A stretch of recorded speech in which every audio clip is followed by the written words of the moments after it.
is in North America, Europe, and Asia. Let us put our hands together as he steps forward. May I request all of you to please welcome him? Thank you.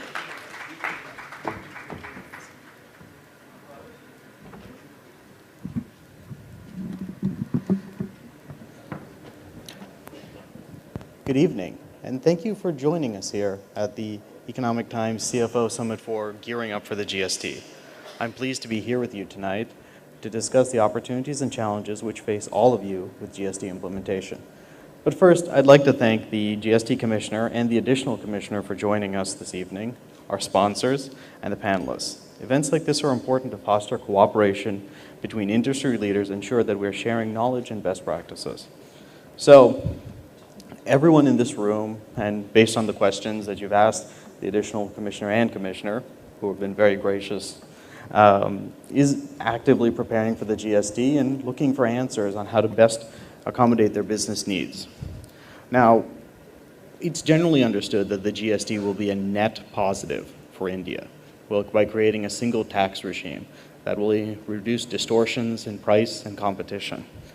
And that it really has combined the best efforts of corporate leaders, tax professionals, lawyers, and the government to create something that is, I think, unique and is unique to the entire world.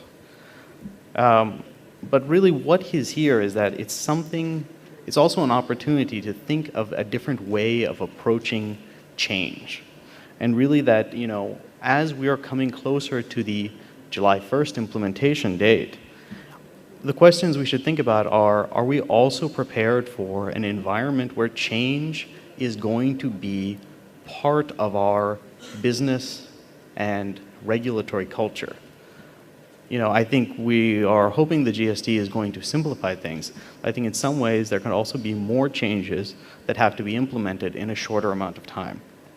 For example, are you going to be able to produce new reports quickly enough in a matter of weeks to respond to changes? How are you going to preserve old rules, old data, as new rules come out? This is really part of a change in a mindset where you're thinking about change as a norm. Now, in this case, really just using technology is not enough. What you have to consider is how you support your tax process. And really that is when you have a technology offering that weaves the legal, business, and technical functionalities together.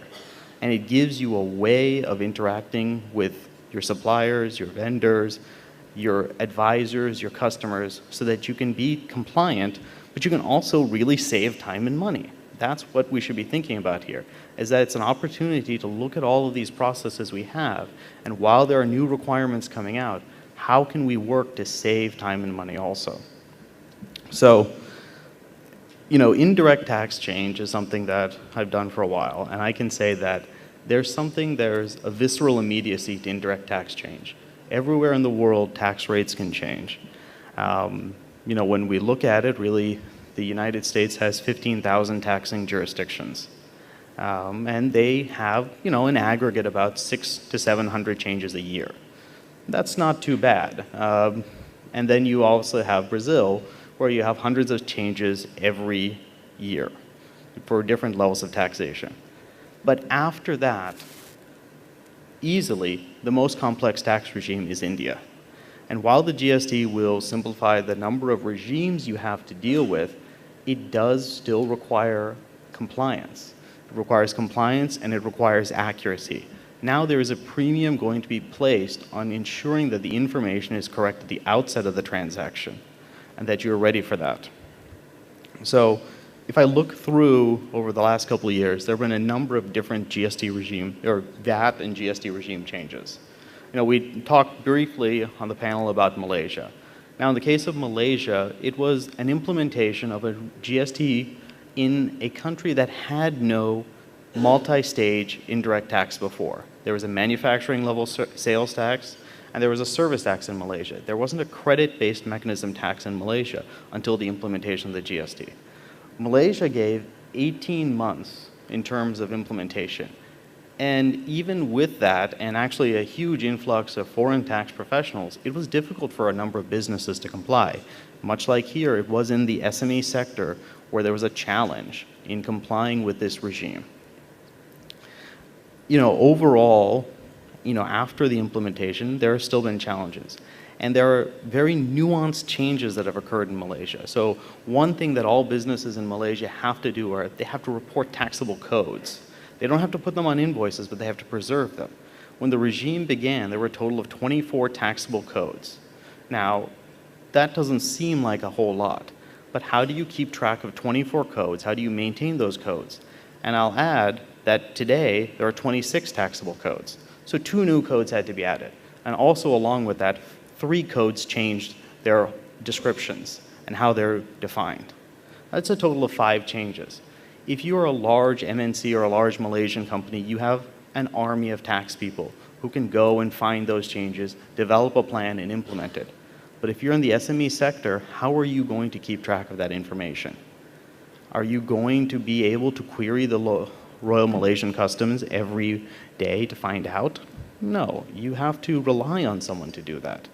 And I think that's what's going to come out here for India, is there needs to be a reliance on our tax professionals. They're going to be key to helping everyone stay up to date on changes.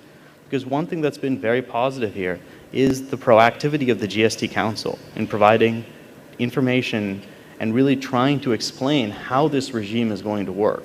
It's a new idea, it's a broad-based change, and it will impact every business process you have. Then, the other change really is in a very mature regime, which is the European Union.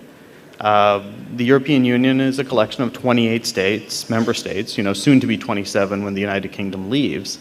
And I think there'll be a lot of UK residents who will be very happy when they leave, because one thing that you get when you leave the European Union is you don't have to comply with the EU VAT system, which is a cornerstone of the EU.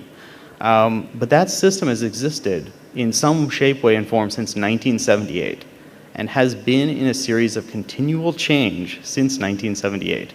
Looking at the revised directive, the directive began in 78 and was recast in 2006. Between 1978 and 2006, there were 50 separate changes that were implemented across member states that at that time went from 10 to 28. Sorry, 27.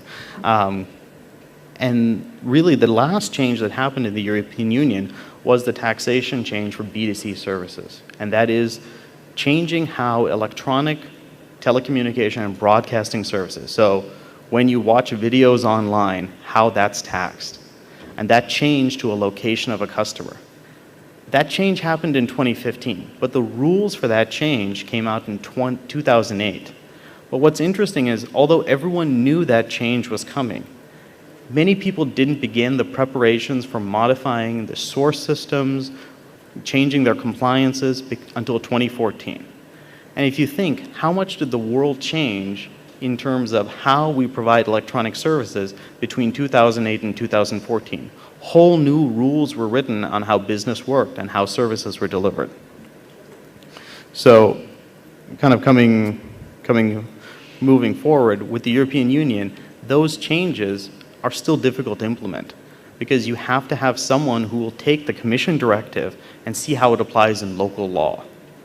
That change is hard to do, and it requires a combination of tax, technical, and functional people to come together to do it. Now, the last example I want to talk about is what happened in Puerto Rico. How many here know where Puerto Rico is? Right, so Puerto Rico is somewhere in the Caribbean. It's part of the US. So Puerto Rico is a US territory, and to deal with the crippling financial crisis, they decided to implement a VAT. And they went and passed the legislation, had returns, rules, everything. The regime was supposed to take place, and at the last moment, the Puerto Rico legislature repealed it. So hundreds of businesses had actually made preparations to collect and remit VAT, and they had to essentially, as they were coming closer to the deadline, prepare for undoing all the changes they had just done. So when we think about all of these things, you're seeing situations really where there's always some kind of change.